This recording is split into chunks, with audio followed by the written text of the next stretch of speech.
Welcome to study channel. मेरा नाम है मोहम्मद कैसर। फाइनली लोकसभा चुनाव के नतीजे आ गए, आचार संहिता समाप्त हो गया।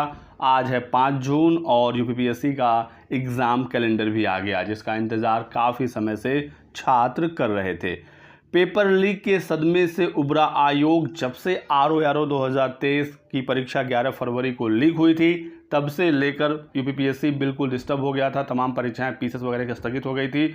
अब फाइनली जाकर इनका नया एग्ज़ाम कैलेंडर आया है और देख सकते हैं जून से दिसंबर तक 14 परीक्षाएं, इन परीक्षाओं की तारीखों का ऐलान हुआ है। आरओ की परीक्षा 22 दिसंबर को प्रस्तावित है। हालांकि इस एग्ज़ाम कैलेंडर से छात्र काफ़ी ज़्यादा नाराज़ हैं, क्योंकि इस एग्ज़ाम कैलेंडर में एलटी ग्रेड, जीआईसी प्रवक्ता, खंड शिक्षा अधिकारी वगैरह भर्तियों के बारे में नहीं बताया गया, जिसका इंतज़ार अभ्यर्थी कर रहे हैं। एलटी ग्रेड की पिछली भर्ती 2018 में आई थी, तब से लेकर अभी तक नई भर्ती का इंतज़ार है। समकक्ष अर्हता का मामला हल करते करते 5 साल का समय बीत गया, लेकिन अभी तक ये हल नहीं हो पाया। खबर आ रही थी कि नए एग्ज़ाम कैलेंडर में एलटी ग्रेड के बारे में अपडेट मिल जाएगी, लेकिन फिर छात्रों को निराशा ही हाथ लगी और यही कुछ कारण हैं जिसकी वजह से उत्तर प्रदेश में बीजेपी का जो परफॉर्मेंस है वो काफ़ी ख़राब रहा। यूपी पुलिस पेपर लीक हुआ, 50 लाख अभ्यर्थी जिसमें फॉर्म भरे हुए थे। अभी तक री एग्ज़ाम के बारे में कोई भी जानकारी नहीं है। आरओ पीसीएस परीक्षा रद्द हुई, उसके बाद अभी तक परीक्षा के बारे में कोई जानकारी नहीं थी। अब जाकर एग्ज़ाम कैलेंडर आया है। साथ ही साथ यूपी ट्रिपल का जो कंडीशन है उत्तर प्रदेश में, ये किसी से छुपा हुआ नहीं है। हर अभ्यर्थी परेशान है कि कब परीक्षाएं होंगी, कब रिज़ल्ट आएगा, कब एग्ज़ाम होगा। 30-40 लाख यूपी ट्रिपल पेट के लिए रजिस्ट्रेशन होते हैं। बहुत बड़ी संख्या है और ये अभ्यर्थी सीधे सीधे प्रभावित करते हैं किसी भी चुनाव को। सिर्फ यूपीपीएससी की बात करिए तो लगभग 20 लाख ओटीआर हुए हैं, यानी इतने अभ्यर्थी फ़िलहाल प्रेजेंट टाइम में एक्टिव हैं। 20 लाख अभ्यर्थी, यदि एक अभ्यर्थी के परिवार में 4 लोग 5 लोग हैं तो कम से कम 1 करोड़ वोटों को ये प्रभावित करते हैं। तो सरकार को अब इस दिशा में सोचने की आवश्यकता है। इतना बड़ा झटका लगा, अब तो सरकार को संभल जाना चाहिए। हालांकि एग्ज़ाम कैलेंडर यूपीपीएससी का आया, लेकिन इसमें बहुत सारी परीक्षाओं के बारे में कोई जानकारी ही नहीं है। देख सकते हैं फिलहाल जो बताया गया है एग्ज़ाम कैलेंडर में, 11 फरवरी को समीक्षा अधिकारी और सहायक समीक्षा अधिकारी का पेपर लीक हुआ था, एग्ज़ाम रद्द हुआ था। ये एग्ज़ाम अब 22 दिसंबर को कराया जाएगा। सम्मिलित राज्य प्रवर अधीनस्थ सेवा प्रारंभिक परीक्षा पीसीएस प्री का एग्ज़ाम जो 27 अक्टूबर को प्रस्तावित है, तो आप लोग अपनी तैयारी भी शुरू कर दीजिएगा। अभी इनकी मुख्य परीक्षाएं कब तक होगी ये नहीं बताया गया है। 28 जून से शुरू होंगी अपर निजी सचिव की परीक्षा। सहायक नगर नियोजक प्रारंभिक परीक्षा 2023 30 जून को होगी। मुख्य परीक्षा इसका 15 सितंबर को प्रस्तावित है। स्टाफ नर्स एलोपैथी पुरुष महिला मुख्य परीक्षा 28 जुलाई को प्रस्तावित है।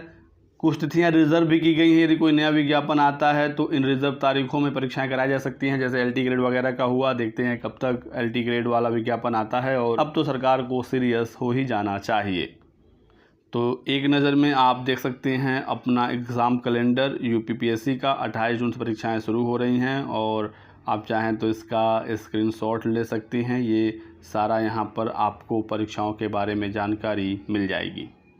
वहीं सरकार को लेकर काफ़ी इस समय कन्फ्यूज़न बना हुआ है कि किसकी सरकार बनेगी, कौन अगला पीएम बनेगा। हालांकि एनडीए के पास प्रेजेंट टाइम में बहुमत है। अकेले बीजेपी अपने दम पर सरकार नहीं बना सकती, उनके पास बहुमत का आंकड़ा नहीं है। 43-42 के आसपास इनके एमपी जीते हुए हैं। सरकार बनाने के लिए 272 का आंकड़ा चाहिए, लेकिन इसी बीच यदि एनडीए के सभी साथी बीजेपी के साथ रहे तो 290 के आसपास सीटों की संख्या इनकी है और ये आराम से सरकार बना लेंगे। लेकिन कुछ ऐसे सहयोगी दल हैं एनडीए गठबंधन में जो कभी भी पलटी मार सकते हैं और इसी वजह से कन्फ्यूज़न बना हुआ है। नीतीश कुमार जी क्या एनडीए में रहेंगे, चंद्रबाबू नायडू, ये कुछ ऐसे लोग हैं। यदि ये इंडिया गठबंधन की तरफ अपना रुख करते हैं तो फिर इंडिया गठबंधन का भी सरकार बन सकता है। और आज एनडीए और इंडिया गठबंधन दोनों की कुछ महत्वपूर्ण मीटिंगें होनी है। 4 बजे एनडीए का और 6 बजे इंडिया गठबंधन की मीटिंग होगी। इसमें इंडिया गठबंधन विचार करेगा कि सरकार वो बना सकते हैं या नहीं, बना सकते हैं तो किस प्रकार से बना सकते हैं। वहीं मुख्यमंत्री पश्चिम बंगाल की ममता बनर्जी ने कहा कि प्रधानमंत्री नरेंद्र मोदी को तुरंत इस्तीफा देना चाहिए क्योंकि उन्होंने अपनी विश्वसनीयता खो दी है। जनादेश के लिए लोगों को धन्यवाद देती हूँ। तो पश्चिम बंगाल में ममता बनर्जी को रिकॉर्ड सीटें मिली हैं। उत्तर प्रदेश में भी सपा और कांग्रेस का जो गठबंधन था इसने काफ़ी अच्छा परफॉर्म किया है और इसके पीछे का कारण और एक बहुत बड़ा कारण है बेरोज़गारी और महंगाई से भी बड़ा मुद्दा मुझे बेरोज़गारी लगता है और ये एक बड़ा मुद्दा स्पेशली उत्तर प्रदेश में तो बना है। वहीं एनडीए तैयारी में है कि वो तीसरे कार्यकाल के लिए सरकार बनाए। प्रधानमंत्री नरेंद्र मोदी तीसरी बार प्रधानमंत्री का शपथ ग्रहण कर सकते हैं। यदि एनडीए के सभी सहयोगी साथी इनके साथ रहे तो फिर सरकार इनकी आराम से बन जाएगी, कहीं से कोई दिक्कत नहीं होने वाली है। स्टेट वाइज आप परफॉर्मेंस देख सकते हैं किस प्रकार से जनता ने वोट किया है इस बार भाजपा और कांग्रेस को। तो आजकल में चीज़ें क्लियर हो जाएंगी। बाकी आप लोग दोस्तों अपनी पढ़ाई करते रहिए। चुनाव हो गया, नतीजे आ गए, अब जिस प्रकार से ये लोग अपना गठजोड़ बनाएं उस प्रकार से सरकार आगे बनेगी। जो भी आगे अपडेट आएगी मैं आपको ज़रूर बताऊंगा। फ़िलहाल इस वीडियो में बस इतना ही। वीडियो को लाइक करिएगा, चैनल को सब्सक्राइब कर लें और हमारे साथ बने रहें। Thanks for watching.